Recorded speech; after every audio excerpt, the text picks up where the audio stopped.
Bilang bahagi pa rin ng paggunita sa unang anibersaryo ng madugong engkwentro sa Mamasapano, isang ritual ang isinagawa ng ilang kaanak ng tinaguriang SAF 44 sa barangay Tucanalipaw sa Mamasapano, Maguindanao. May ulat on the spot si June Veneracion. June! Rafi, gaya nga ng nabanggit mo ay sa unang anibersaryo ng Mamasapano Encounter ay isang ritual ang isinagawa ng ilan sa kaanak ng SAF 44 mula sa Cordillera para raw ito sa ikatatahimik ng kaluluwa ng mga biktima. Sa mismong lugar, Rafi, kung saan nasawi ang karamihan sa mga police commando sa barangay Tucanalipaw, bayan ng Mamasapano, ginawa ang ritual na kung tawagin ay Arayab.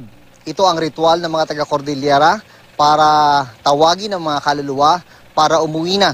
Marami kasi sa mga nasawing SAF ay mula sa Cordillera. Malaking tulong daw ang ginawang Arayab para sa healing process ng mga naulilang biktima dahil alam na nila ngayong makakauwi na ang mga kaluluwa makaraan ang ritual. Pero ang pakiusap lang naman ng lokal na pamahalaan ng Mamasapano, wag lang daw alalahanin ang petsa na ito dahil sa SAF 44. Maraming sibilyan at MILF fighters din daw kasi ang nasawi sa enkwentro, sabi ni Mamasapano Mayor Benzar Ampatuan. 17 MILF fighters at 5 sibilyan naman ang nadamay sa naturang enkwentro. Marami na rin nagbago sa bayan ng Mamasapano, isang taon mula nang mangyari ang enkwentro. Nagkaroon na ng konkretong daan papunta sa looban ng barangay Tucanalipaw. Nagkaroon na rin ng bagong tulay kaya hindi na ginagamit ang lumang tulay na naging simbolo na rin ng Mamasapano Encounter. May ginagawa na ring irrigation project. Nagpapasalamat ang mga taga rito sa pagbabago. Nakakalungkot lang daw dahil maraming buhay ang nawala bago sila nakatikim ng pagbabago.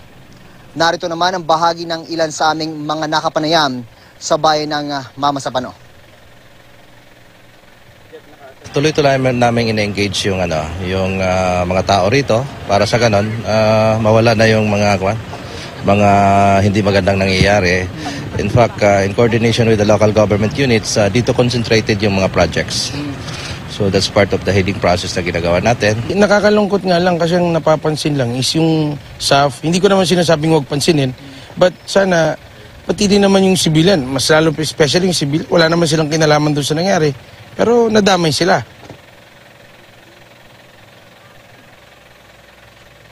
Rafi, yung tulay nga na naging simbolo na rin ng Mamasapano Encounter, hindi na ito nadadaanan. Pero ang plano ng lokal na pamahalaan ay palakasin pa rin ito para ito ay manatiling nakatayo dahil ito raw ang magiging simbolo ng madugong kasaysayan na kung tutuusin ay pwede naman daw sanang naiwasan. At yan ang latest mula rito sa Mamasapano, Maguindanao. Balik sa'yo, Rafi.